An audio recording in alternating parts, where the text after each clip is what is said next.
Praise the lord. ప్రభునామమున మీకందరికీ వందనాలు. గడిచిన దినములంతా మనల్ని ప్రభు కాచి కాపాడి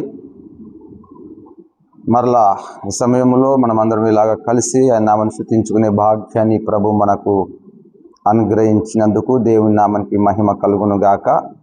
మంచిది, కొద్ది నిమిషాలు మనం దేవుని మాటలు విందాము. సమూయేలు 2వ గ్రంథము 15వ అధ్యాయము 31వ వచనం మనం చదువుకుందాము. అంతలో ఒకడు వచ్చి అబీషాలోము చేసిన కుట్రలో అహీతోపెలు చేరి ఉన్నాడని దావీదునకు తెలియజేయగా, దావీదు యెహోవా అహీతోపెలు యొక్క ఆలోచనను చెడగొట్టుమని ప్రార్థన చేసెను. అంతలో ఒకడు వచ్చి దావీదుతో చెప్పిన మాట, దావీదుతో తెలియజేసిన వాక్కు ఏంటంటే, అయ్యా, అబీషాలోము చేసిన కుట్రలో అహీతోపెలు కూడా చేరి ఉన్నాడని చెప్పాడు. ఈ మాట ఎప్పుడైతే దావీదుకు వినబడిందో, దావీదు దేవుని సన్నిధిలో ఒక చిన్న ప్రార్థన చేశాడు. ఏంటి ఆ చిన్న ప్రార్థన అంటే, యెహోవా అహీతోపెలు యొక్క ఆలోచనను చెడగొట్టుమని ప్రార్థన చేశాడు. అబీషాలోము కుట్రలో అహీతోపెలు కూడా చేరి ఉన్నాడు. అబీషాలోము ఎవరు అంటే దావీదు కుమారుడు. ఎందుకు దావీదు కుమారుడైన అబీషాలోము ఎందుకు కుట్ర చేశాడు అంటే, తన తండ్రి స్థానములో తాను రాజుగా న్యాయాధిపతిగా ఉండి ప్రజలను ఏలాలని, ప్రజలందరినీ తన కొరకు పోగు చేసుకొని తండ్రి మీద తిరుగుబాటు చేశాడు. ఎప్పుడైతే ప్రజలందరూ అబీషాలోము పక్షమున వహించారని దావీదుకు వినబడిందో, దావీదు తన కుమారుని ఎదుట నుంచి తన ప్రాణమును కాపాడుకొనుటకు అక్కడి నుంచి తప్పించుకొని అరణ్యములోనికి అనగా అడవిలోనికి వెళ్ళాడు. మనం తనతో ఉన్న పనివారును తన కుమారుడైన అబీషాలోము చేసిన కుట్ర నుంచి తామును కాపాడుకోవటానికి ఆ యెరూషలేము ప్రాంతాన్ని విడిచి అందరూ అరణ్యములోనికి అనగా అడవిలోనికి తమ ప్రాణమును కాపాడుకోవడానికి వారు బయలుదేరి వెళుతున్న ఆ సమయంలో ఒకడు వచ్చి, అయ్యా, అబీషాలోమే నీ మీద కుట్ర చేశాడని అనుకుంటే, ఇప్పుడు అబీషాలోముతో పాటు అహీతోపెలు కూడా చేరి ఉన్నాడు అని చెప్పాడు. అహీతోపెలు ఎవరు అంటే, అహీతోపెలు కూడా దావీదు రాజుగా ఉన్నప్పుడు ఆయనతో కలిసి ఆయన రాజ్యములో సలహాలు సూచనలు ఇచ్చేవాడు. మనం ఇక చదువుదాం. 16వ అధ్యాయము 23వ వచనంలో, ఆ దినములలో అహీతోపెలు చెప్పిన ఏ ఆలోచన అయినను ఒకడు దేవుని యొద్ద విచారణ చేసి పొందిన ఆలోచన అయినట్లుగా ఉండెను. దావీదును అబీషాలోమును దాన్ని అట్లే ఎంచుచుండిరి. అహీతోపెలు అనేవాడు ఏదైనా ఒక ఆలోచన చేస్తే, ఈ ఆలోచన ఎలాగుండేదంటే, దేవుని యొద్ద బాగా విచారణ చేసి ప్రభు యొద్ద బాగా విచారించి ప్రభు దగ్గర నుంచి పొందుకున్న ఆలోచనలాగా వారు భావించేవారు. కాబట్టి అహీతోపెలు ఏ ఆలోచన చెప్పినా, అహీతోపెలు ఏ ఆలోచన వారికి తెలియజేసినా, ఏ పని చెప్పినా, ఏ మాట చెప్పినా, దావీదును అబీషాలోమును అది దేవుని యొద్ద నుండి వచ్చిన మాట, ఇది దేవుని ఆలోచననే, ఇది ప్రభువు ఆలోచననే అని వారు ఎంచుకునేవారు. ఇప్పుడు అబీషాలోమే తన మీద కుట్ర చేస్తున్నట్టే, ఇప్పుడు ఆ కుట్రలో ఎవరు చేరిపోయారు అంటే అహీతోపెలు కూడా చేరిపోయాడు. అందుకు దావీదు అహీతోపెలు చేరిపోయాడనే సంగతి తెలిసినప్పుడు ఆ కొండ ఎక్కుతూ ఒక మాట ప్రార్థన చేశాడు. ఏ మాట అన్నాడంటే, యెహోవా అహీతోపెలు యొక్క ఆలోచనను చెడగొట్టుము అని. ఏమని వారు ఆలోచన చేశారు?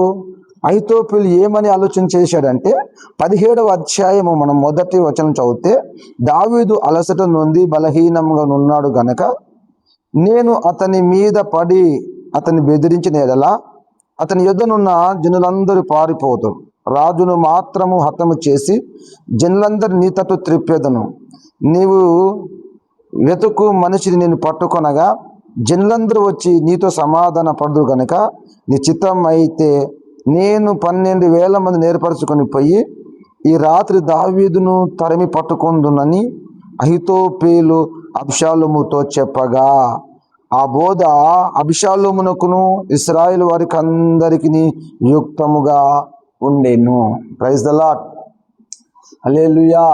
అబ్షాలోము ఏమని కుట్ర చేశాడంటే, దావీదు బాగా ప్రయాణం చేసి అలసిపోయి ఉంటాడు కాబట్టి తాను ఏదో ఒక గుహల్లో ఏదో ఒక స్థలంలో దాగికొని పండుకొని ఉంటాడు కాబట్టి ఈ సమయంలోనే మనం వెళ్ళి దావీదు మీద పడి అతన్ని చంపితే ఇక రాజ్యము నీదవుతుంది, ఇక నీవు ఇశ్రాయేలు ప్రజల్ని ఏలుబడి చేయొచ్చు అని ప్రజలందరినీ ఇక నీ తట్టు తిప్పుతాను, నీవే రాజు అవుతావు, ఇక నేను మంత్రిని అవుతాను, నేను నీకు సహకారిని అవుతాను, నేను నీకు సలహా చేసేవాడిని అవుతానని కుట్ర పన్నాడు. ఆ కుట్ర దావీదుకు తెలిసింది కదా. అప్పటిదాకా దావీదు మంచిగా ఉన్నప్పుడు, దావీదుతో ఉన్నవాడు, స్నేహంగా ఉన్నవాడు, దావీదుకు మంచి మంచి ఆలోచనలు మంచి మంచి సలహాలు ఇచ్చేంటి వాడు. ఒక్కసారి తన కుమారుడు తనకు వ్యతిరేకమైనప్పుడు, తన కుమారుడు తన మీద కుట్ర చేసినప్పుడు, తన కుమారుని ఎదురు నుంచి తన ప్రాణము కాపాడుకోవడానికి దావీదు పారిపోయినప్పుడు ఇప్పుడు అహీతోపెలు కూడా దావీదుకు వ్యతిరేకమైపోయాడు కదా. ఒక్కొక్కసారి మన జీవితంలో ఇలాంటి అహీతోపెలు ఉంటారు, కుట్ర చేసేవారు. మనతోని మంచిగానే ఉన్నట్లుగానే ఉంటారు, మనతో మంచిగా మాట్లాడుతున్నట్టుగానే ఉంటారు, మంచిగా వందనాలు చెప్పినట్లుగానే ఉంటారు, వందనాలు బ్రదర్, వందనాలు సిస్టర్, వందనాలు అన్నా అని చెప్పినట్లుగానే ఉంటారు, మన మేలును కోరుకున్నట్లుగానే ఉంటారు, మన క్షేమాన్ని మన సంతోషాన్ని కోరుకున్నట్లుగానే ఉంటారు. కానీ వాళ్ళు మన మీద కుట్రలు చేసేవారిగా ఉంటారు.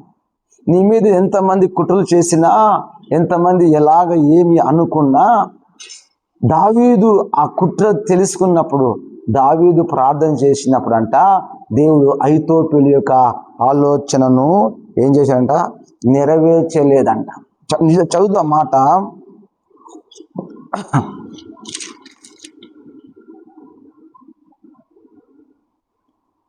23వ అధ్యాయము 23వ వచనము, 17వ అధ్యాయము 23వ వచనము. అహీతోపెలు తాను చెప్పిన ఆలోచన జరగకపోవట చూచి గాడిదకు గంతలు కట్టి తన ఊరునున్న తన ఇంటికి పోయి తన ఇల్లు చక్కబెట్టుకొని ఉరి పోసుకొని చనిపోయేను. అహీతోపెలు యొక్క ఆలోచన చెడగొట్టుమని దావీదు ప్రార్థన చేశాడు. యెహోవా, అహీతోపెలు నా మీద కుట్ర చేస్తున్నాడు, నన్ను చంపాలని, నన్ను పాడు చేయాలని కుట్ర పని ఉన్నాడు, వాని ఆలోచన చెడగొట్టు అని ఒక చిన్న ప్రార్థన దావీదు గారు, గొప్ప రాజైన దావీదు గారు ప్రార్థన చేస్తే, దావీదు ప్రార్థనను దేవుడు ఆలకించి అహీతోపెలు యొక్క ఆలోచన నెరవేరకుండా దేవుడు ఆ ఆలోచనను చెడగొట్టాడు.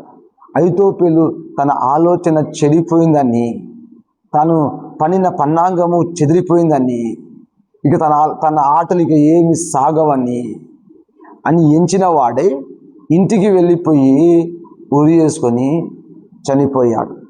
ఒక మాట గుర్తుపెట్టుకో, నీకు ఎంతమంది నీ మీద కుట్రలు చేసినా, నీకు ఎంతమంది వ్యతిరేకంగా లేసినా, నీ మీద ఎంతమంది ఎన్ని రకాల కుట్రలు పనినా, నిన్ను లేకుండా చేయాలనుకుని చూస్తున్నవారు, నీ జీవితాన్ని పాడు లేపాలనుకుని చూస్తున్నవారు, ఈ స్థలంలో నీ పేరు ఉండకుండా చేయాలనుకుంటున్నవారు, ఇలా ఎంతమంది నీకు వ్యతిరేకంగా లేచినప్పటికీ దావీదు చేసినట్లుగా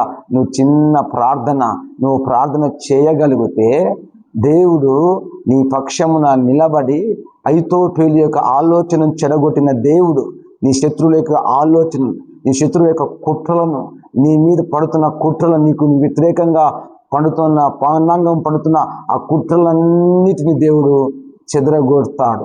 నీ శత్రువును లేకుండా నిర్మూలము చేస్తాడు. శత్రు సమూహం అంతటిని నాశనము చేయగలిగిన దేవుడు ఎప్పుడు జరుగుతుంది ఇదంటే నువ్వు దేవుని సన్నిధానంలో ప్రార్థించినప్పుడు. నువ్వు నీ మీద ఎన్ని రకాల కుట్రలు పడినా నువ్వే మాత్రం భయపడద్దు, నువ్వే మాత్రము చెరియొద్దు, నువ్వే మాత్రం కలవరపడద్దు. దావీదు భయపడలా, దావీదు చెరియలేదు.